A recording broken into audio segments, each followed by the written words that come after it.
Welcome to Hidden History. Please like this video and subscribe to my channel. It really helps me reach more people. Thanks. In this episode, we'll be taking a look at the Garrison Creek as it winds its way through Trinity Bellwoods Park. By 1820, Duncan Cameron, still a bachelor, and his spinster sister Janet. Don't get the wrong idea, back in those days such living arrangements were to avoid scandal and seen as quite normal. Were comfortably ensconced in his substantial three-story red brick Georgian mansion, Gore Vale, noted for its lovely view of the lake and ravine-bordered gardens, where he enjoyed country life until his death, still unmarried, in 1838. He was survived by Janet, who then inherited the house and lands. Back in 1820, the ravine you see behind me was a natural and wild part of Cameron's property, which he once described as pure and wholesome. You can see from the sheer size of what remains that the garrison was a major feature of the local geography, and that it would have radically changed this whole part of town if it had been left untouched. The site was still distinctly rural when Bishop Strawn, provoked by political reformers who had wrested power from his allies in the family compact, and then secularized his beloved King's College, rebranding it, to use a contemporary term, into the non-denominational University of Toronto that exists to this day.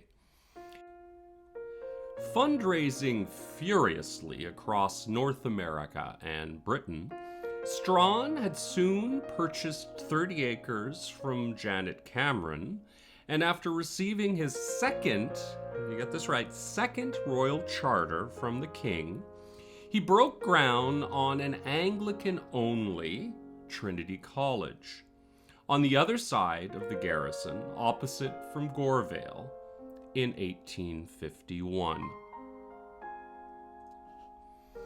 Aside from the gates on Queen Street, the only other structure of Trinity College that survives to this day is St. Helga's behind me, which was designed by the noted arts and crafts architect Eden Smith in 1899 and served as the college's women's dormitory. Strawn's college was deliberately built as far away from the temptations of Toronto. Hard to believe, I know, but these were different times, and as thoroughly anti-secular as he could manage. Students were to dress in their formal college robes at all times, and student athletes were banned from any and all competition against those heathen U of T varsity blues. No one knows what the students themselves thought of these measures, but records show that the ravines acted as a convenient spot for students to stow away their robes, for the anonymity of street clothing before any forays into what some considered to be Sin City.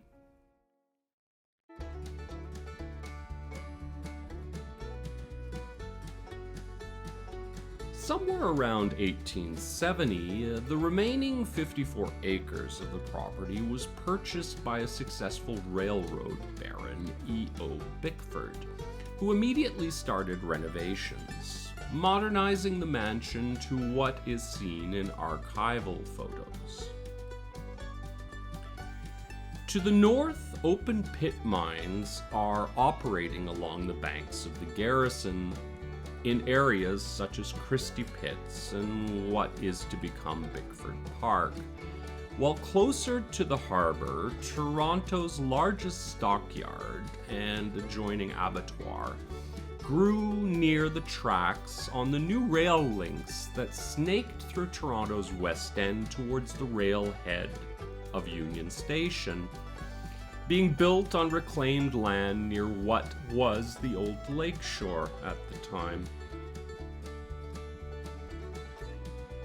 Increased industrial activity, farming, and the growing population all contributed to the degradation of the creek's waters, causing increasing calls for something to be done about the floating refuse, stench, and fear of cholera, a scourge that had afflicted Torontonians as late as 1832-34, remember, and still fresh in the town's collective memory.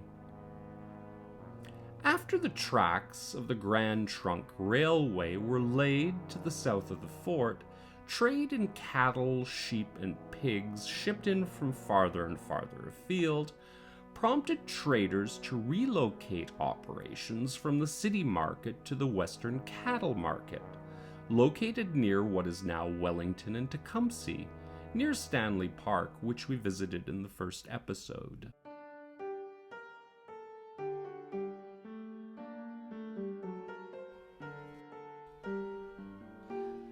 And by 1877, the odor and pollution of the site led to enough public pressure that the issue of what is to be done with the creek became central to municipal politics. In 1881, the creek was first straightened between Queen Street and the stockyards, in hopes that it would increase the flow and lessen pollution, it seems, but this did little to improve things or lessen calls for something of a more permanent nature.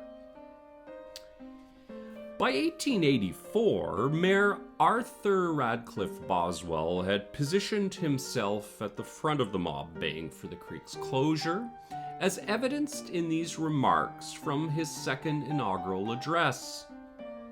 "This is a most necessary work, not only on account of its being required to drain a large portion of the western and northern parts of the city, but also in the cause of health. For this creek is nothing more than an open sewer and has become an absolute nuisance to those residing near it." After a significant amount of back and forth with the province, something familiar to contemporary residents, funds were freed up and soon deployed for the construction of sewer lines to divert the creek underground from College Street south as far as the creek's mouth, soon to be extended north of Christie Pits on Bloor. Having made the foul creek disappear, the city was now left with an empty ravine in a variety of states and conditions. In some places, the ravine had yet to be seriously touched by the city's western sprawl, while through other stretches it had by this time been severely damaged by quarrying and by early industrialization.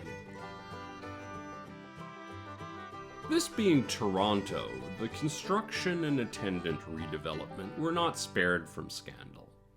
Funds were deployed rapidly and without much planning, leading to two sections of the new sewer line near Bickford's property to collapse during a particularly heavy rain. Turns out it was thanks to poor grading and shoddy materials on part of one of the contractors, who then lost the job, as well as a lot of shady property dealings involving council members who just happened to acquire land along the creek that then suddenly jumped significantly in value when the city calculated its worth upon expropriation. Bickford himself was even mixed up in the affair when the errant contractor claimed that an injunction that Bickford had obtained against the construction of the sewers on his land, which remember stretched from Gore Vale near Queen Street north as far as Bloor, was the cause of delays and to blame for the sewer's collapse. Obviously, not everyone had been invited onto the gravy train. Bickford himself seemed fine with the sewer line. Remember, he owned a fair deal of undeveloped land, but was against diverting the creek itself, noting in an open letter published in the Toronto Daily Mail on January 15, 1885, that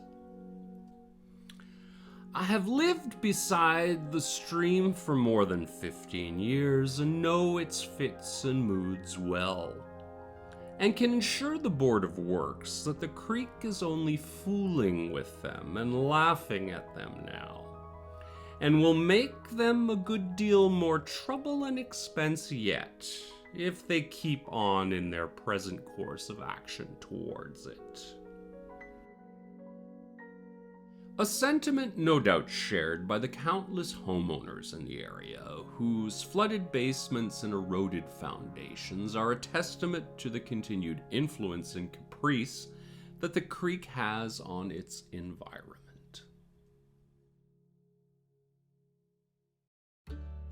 With this, we come to the end of another episode of the Garrison Creek story. I hope you've enjoyed it and that you'll continue to support and follow this channel so that you can see more material like this as I continue to produce it. Thank you for your time and consideration, and see you soon.